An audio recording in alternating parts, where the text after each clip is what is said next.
সম্প্রতি মুক্তি পেয়েছে এলিয়েন ফ্র্যাঞ্চাইজির নতুন মুভি এলিয়েন রোমুলাস। মুভিটি এলিয়েন ফ্র্যাঞ্চাইজির একটি সফট রিবুট। সিনেমাটি পরিচালনা করেছেন ফেট আলভারেজ। সো আমি Miraj, welcome to my channel.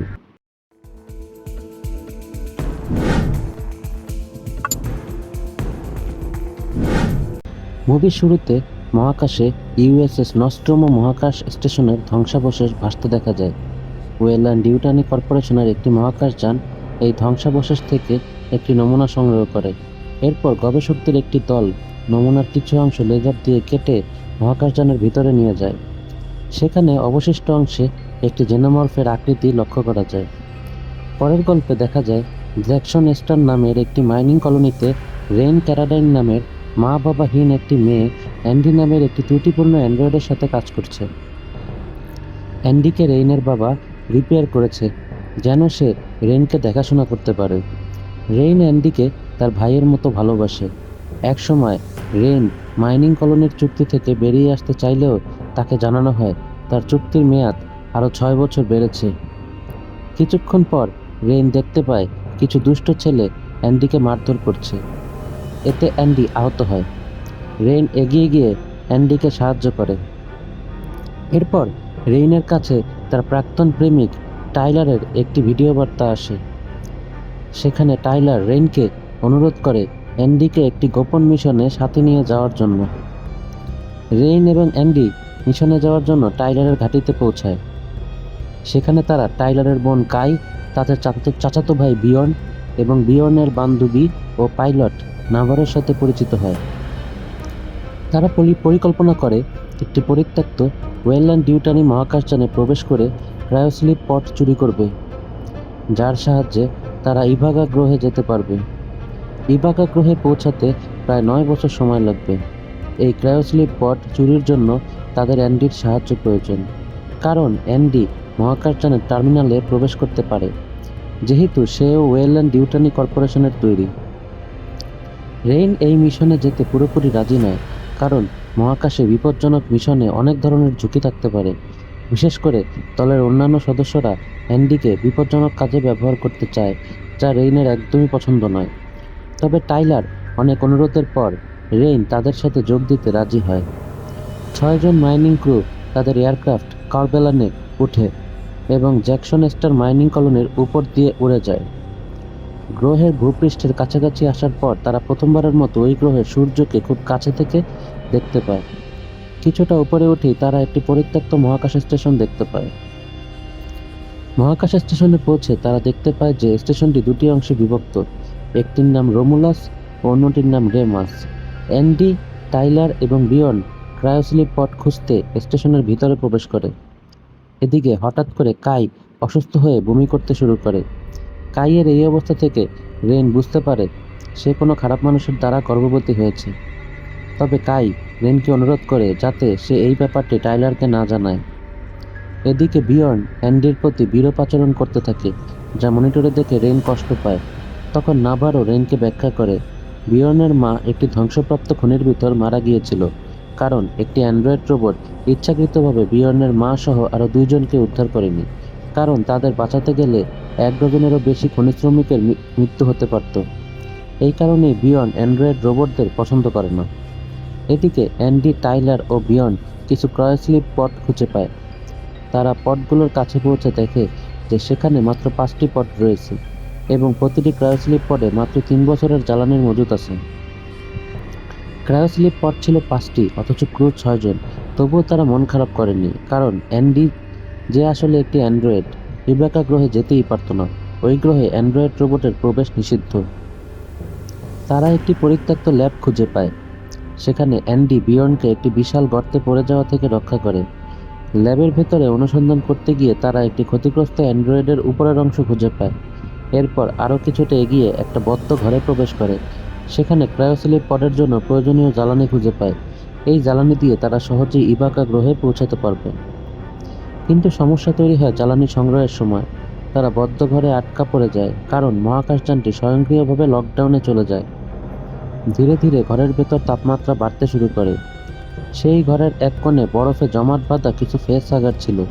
তাপমাত্রা বৃদ্ধির কারণে ফেস হাগারগুলো হাইবারনেশন থেকে জেগে ওঠা শুরু করে। রেইন ও নাভারো মহাকাশযানের ভেতরে প্রবেশ করে ছেলেদের সাহায্য করার সিদ্ধান্ত নেয়।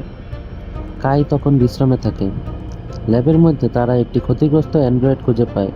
রেইন সেটিকে মেরামত করার চেষ্টা করে। হঠাৎ করে অ্যান্ড্রয়েডটি সাময়িকভাবে জীবিতের মতো প্রতিক্রিয়া দেখায়, যা দেখে রেইন ভয় পেলেও তার মাথা থেকে একটি চিপ খুলে নেয়। পরে রেইন সেই চিপটি টাইলারের হাতে তুলে দেয়, যাতে সে অ্যান্ডির মাথায় সংযুক্ত করতে পারে। টাইলার চিপটি অ্যান্ডির মাথায় লাগানোর পর অ্যান্ডি রিবুট হতে গিয়ে শাটডাউন হয়ে যায়। ঠিক তখনই ফেসহাগারগুলো তাদের হাইবারনেশন শেষ করে সক্রিয় হয়ে পানিতে ঝাঁপ দিতে শুরু করে। এদের মধ্যে একটি ফেসহাগার প্রায় বিয়র্নের মুখে পৌঁছে যাচ্ছিল, কিন্তু বিয়র্ন কারেন্টের শক দিয়ে সেটিকে দূরে সরিয়ে দেয়। এদিকে রেইন বন্ধ দরজাটি ভাঙার চেষ্টা করছিল। সেই মুহূর্তে অ্যান্ডি জেগে উঠে একটি ফেসহাগারকে টাইলারের উপর ঝাঁপিয়ে পড়ার আগেই ধরে ফেলে। এরপর অ্যান্ডি দরজা খুলে দেয় এবং সবাই ঘর থেকে পালিয়ে যায়। তবে ফেসহাগারগুলো তাদের পেছনে তাড়া করতে শুরু করে। দরজা বন্ধ করতে গিয়ে নাভারোর মুখে একটি ফেসহাগার আটকে যায়, যা তাদের অবস্থাকে আরও বিপজ্জনক করে তোলে। সবাই নাভারোর মাথা থেকে ফেসহাগারটি সরানোর চেষ্টা চালিয়ে যায়। এদিকে নতুন চিপ সংযোজনের ফলে অ্যান্ডি আরও বেশি ওয়েল্যান্ড ইউটানি কর্পোরেশনের প্রতি মনোযোগী এবং বিশ্বস্ত হয়ে ওঠে। নাভারোকে সাহায্য করার উপায় খুঁজতে দলটি মৃত অ্যান্ড্রয়েড রুককে কম্পিউটারের সঙ্গে সংযুক্ত করে পুনরুজ্জীবিত করে। রুক সবাইকে সতর্ক করে জানায় যে তারা এখন ভয়াবহ বিপদের মধ্যে রয়েছে, কারণ তারা শিগগিরই একটি জেনোমর্ফের মুখোমুখি হতে চলেছে।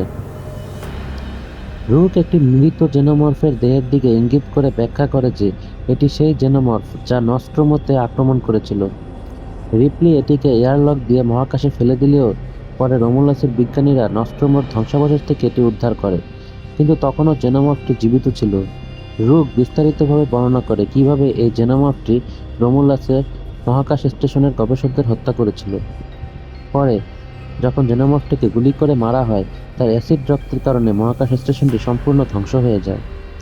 সবকিছু শোনার পর রেইন প্রস্তাব করে যদি ফেসহাগারটির লেজ জমিয়ে ফেলা হয়, তাহলে সেটিকে নাভারোর মাথা থেকে সরানো সম্ভব হতে পারে।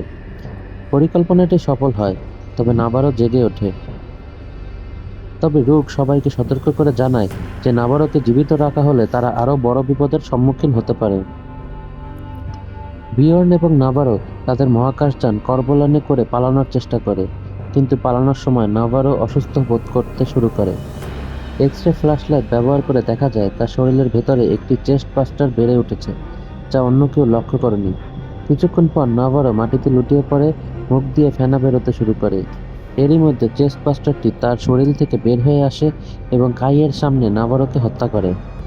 মৃত্যুর আগে নাভারোর প্রচণ্ড খিঁচুনি শুরু হয়। সেই খিঁচুনির ফলে নাভারোর একটি পা কার্বেলান মহাকাশযানের লিভারকে আঘাত করে। এতে কার্বেলান নিয়ন্ত্রণ হারিয়ে রেমুলাসের হ্যাঙ্গার বেতে ধাক্কা খায়। ধাক্কার প্রভাবে রেমুলাস মহাকাশযানকে জ্যাকসন স্টার গ্রহের অ্যাস্টেরয়েড বেল্টের দিকে ঠেলে দেয়। এখন রোমুলাস মহাকাশযান মাত্র 1 ঘন্টারও কম সময়ের মধ্যে অ্যাস্টেরয়েড বেল্টের ধাক্কা খাবে। রেইন এবং টাইলার কার্বেলানে ওঠার জন্য হ্যাঙ্গারের দিকে এগিয়ে যেতে থাকে। কিছু দূর যাওয়ার পর তারা লক্ষ্য করে অ্যান্ডি তাদের সঙ্গে নেই। অ্যান্ডিকে খুঁজতে গিয়ে তারা দেখতে পায় যে অ্যান্ডি রুকের সাথে ওয়েল্যান্ড ইউটানি কর্পোরেশনের অ্যান্ড্রয়েডদের উদ্দেশ্য নিয়ে আলোচনা করছে। এরপর অ্যান্ডি তাদের সঙ্গে যোগ দেয়। তারা পথ চলতে চলতে মহাকাশ স্টেশনের এমন একটি অংশে পৌঁছে যা ফেসহাগারে পূর্ণ। করবেলানে ওঠার জন্য হ্যাঙ্গারে পৌঁছতে হলে তাদের অবশ্যই এই বিপজ্জনক অংশটি অতিক্রম করতে হবে। তারা বুঝতে পারে স্টেশনের তাপমাত্রা এবং তাদের দেহের তাপমাত্রা এক হলে ফেসহাগারগুলো তাদের শনাক্ত করতে পারবে না। তাই নিজেদের দেহের তাপমাত্রা স্টেশনের তাপমাত্রার সঙ্গে মিলিয়ে তারা সেই অংশে প্রবেশ করে। ভেতরে গিয়ে তারা স্টেশনের ক্রুদের মৃতদেহ খুঁজে পায়। এদিকে কাই এবং বিয়র্ন কার্বেলান থেকে নিরাপদে বেরিয়ে যাওয়ার চেষ্টা করে, কিন্তু ঠিক তখনই সেই জেনোমর্ফটি সামনে আসে, যেটি নাভারোর দেহ থেকে বেরিয়েছিল। বিয়র্ন সেটিকে ইলেকট্রিক শক দিয়ে হত্যা করার চেষ্টা করে, কিন্তু জেনোমর্ফটি তার অ্যাসিড রক্ত ছড়িয়ে দেয়, যার একটি বড় ফোঁটা বিয়র্নের চোখে এবং বুকে পড়ে। এতে বিয়র্ন ধীরে ধীরে পুড়ে গিয়ে মৃত্যুবরণ করে। কাই টাইলারের সঙ্গে রেডিওতে যোগাযোগ করে। এর মধ্যে টাইলার, রেইন এবং অ্যান্ডি হ্যাঙ্গারের দরজার সামনে এসে পৌঁছায়। দরজার অপর পাশে থেকে কাই দরজা খুলে দিতে বললে অ্যান্ডি বুঝতে পারে যে জেনোমর্ফটি চাইছে তারা দরজা খুলুক, যাতে সে সবাইকে হত্যা করতে পারে। এই পরিস্থিতিতে অ্যান্ডি কাইকে সাহায্য করতে অস্বীকার করে। তখন জেনোমর্ফটি কাইকে ধরে ফেলে এবং তাকে চোখের আড়ালে টেনে নিয়ে যায়। রাগে রেন অ্যান্ডিকে চড় মারে, তবে পরক্ষণেই সে অনুশোচনা বোধ করে, কারণ রেন বুঝতে পারে অ্যান্ডি তার ভালোর জন্যই এমন সিদ্ধান্ত নিয়েছিল।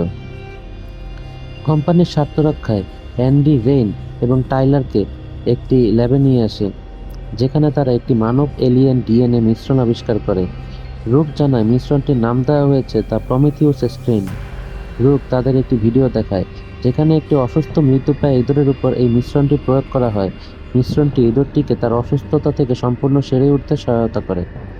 পরে অ্যান্ডি রেইন এবং টাইলারকে M41 পালস রাইফেল সরবরাহ করে, যেন তারা জেনোমরফের আক্রমণ থেকে নিজেদের রক্ষা করতে পারে। তবে ল্যাব থেকে বের হওয়ার সময় তারা ভিডিওর শেষ অংশটি দেখতে পায়নি, যেখানে দেখা যায় ইঁদুরটি কিছুক্ষণ পর আবার অসুস্থ হয়ে পড়ে এবং ভয়ঙ্করভাবে রূপান্তরিত হয়ে ইঁদুর জেনোমরফ হাইব্রিডে পরিণত হয়। সেই হাইব্রিডের মৃতদেহটি একটি খাঁচায় পড়েছিল। তিনজন মিলে একটি করিডোর দিয়ে সামনে এগিয়ে যায়। হাঁটতে হাঁটতে তারা কাইকে একটি জেনোমরফ কোকুনে অচেতন অবস্থায় জীবিত খুঁজে পায়। টাইলার কাইকে সুস্থ করার জন্য তার শরীরে ডিএনএ নমুনা ইনজেক্ট করতে চেয়েছিল, কিন্তু রেইন তাকে বাধা দেয় এবং কাইকে নিয়ে কার্বোলনে ফিরে যাওয়ার চেষ্টা করে।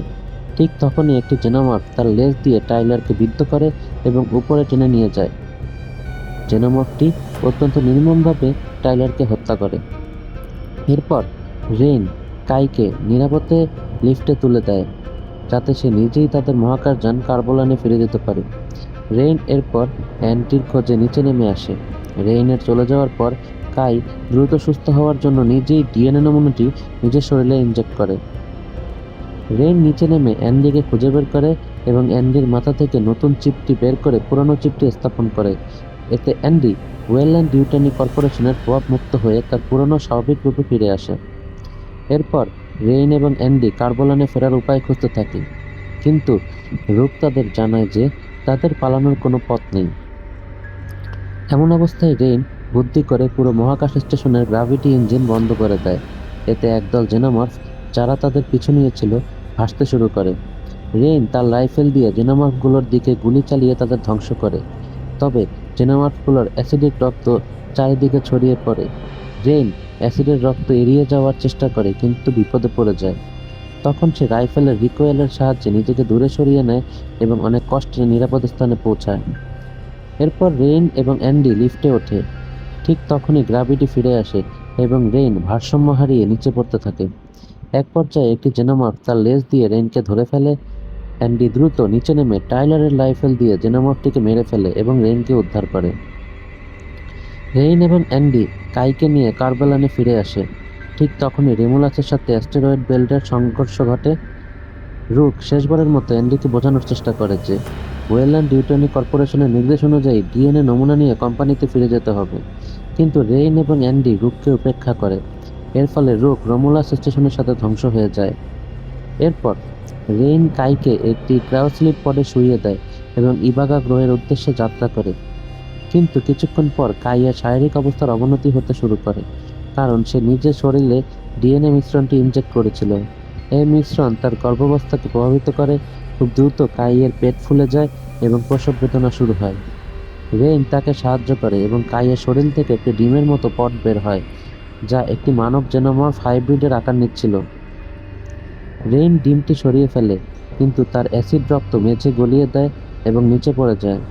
রেইন ডিমটি ধ্বংস করতে অস্ত্র নিয়ে ফিরে আসে, কিন্তু কাইয়ের কাছে ফিরে আসলে সে দেখে শিশুটি ইতিমধ্যে সম্পূর্ণ ইঞ্জিনিয়ারদের মতো দেখতে হয়ে গেছে। এটি কাইয়ের বুক থেকে রক্ত শুষে তাকে মেরে ফেলে এবং অ্যান্ডিকেও মারাত্মকভাবে আহত করে। রেইন একটি স্পেস স্যুট পরে, কারণ জেনোমরফটির অ্যাসিড রক্তের কারণে মহাকাশযানটি ক্ষতিগ্রস্ত হতে থাকে, যার ফলে তাপমাত্রা দ্রুত কমে যায়। মহাকাশযানটির কার্গো পথটি ক্ষতিগ্রস্ত হবার কারণে অ্যাস্টেরয়েড বেল্টের দিকে মহাকাশযানটিকে টেনে নিচ্ছিল। রেইন কার্গো পথটি আলাদা করার চেষ্টা করে। সে লিভারগুলো টেনে পথটি বিচ্ছিন্ন করতে চায়, কিন্তু ঠিক তখনই জেনোমরফটি তাকে আক্রমণ করে এবং মেরে ফেলার চেষ্টা করে। তাদের মধ্যে এক সংঘর্ষে দুজনেই বাহিরে পড়ে যায়। বিপদের মধ্যেও রেইন শেষ পর্যন্ত লিভারটি টানতে সক্ষম হয়, যার ফলে কার্গো পড এবং জেনোমরফটি অ্যাস্টেরয়েড বেল্টে পড়ে ধ্বংস হয়ে যায়। এরপর রেইন অ্যান্ডিকে একটি ক্রায়োস্লিপ পডে রাখে, নিজেও একটি ক্রায়োস্লিপ পডে প্রবেশের আগে ইভাগা গ্রহের উদ্দেশ্যে একটি চূড়ান্ত লক রেকর্ড করে। সেই রেকর্ডে রেইন উল্লেখ করে যে তারা নিশ্চিত নয় ইভাগা গ্রহে কী খুঁজে পাবে, তবে সে আশাবাদী যে কোনো পরিস্থিতি সে মোকাবেলা করার জন্য প্রস্তুত। এটাই ছিল আজকের ভিডিও। আশা করি আমার এক্সপ্লেন ভালো লেগেছে। যদি ভালো লেগে থাকে তাহলে দয়া করে লাইক দিন, আপনার বন্ধুদের সাথে শেয়ার করুন, কমেন্টে আপনার মতামত জানান এবং আমাদের চ্যানেলটি সাবস্ক্রাইব করতে ভুলবেন না। আপনারা যদি কোনো নির্দিষ্ট মুভি, সিরিজ বা অন্য যে কোনো বিষয়ের এক্সপ্লেন দেখতে চান তবে অবশ্যই কমেন্টে জানাবেন। আপনাদের প্রতিটি লাইক, শেয়ার এবং সাবস্ক্রাইব আমাকে নতুন আরও ভালো মানের কন্টেন্ট তৈরি করতে অনুপ্রাণিত করে। তাই নিয়মিত এমন চমৎকার ভিডিও পেতে আমাদের সাথেই থাকুন। ধন্যবাদ এবং আবার দেখা হবে পরবর্তী ভিডিওতে।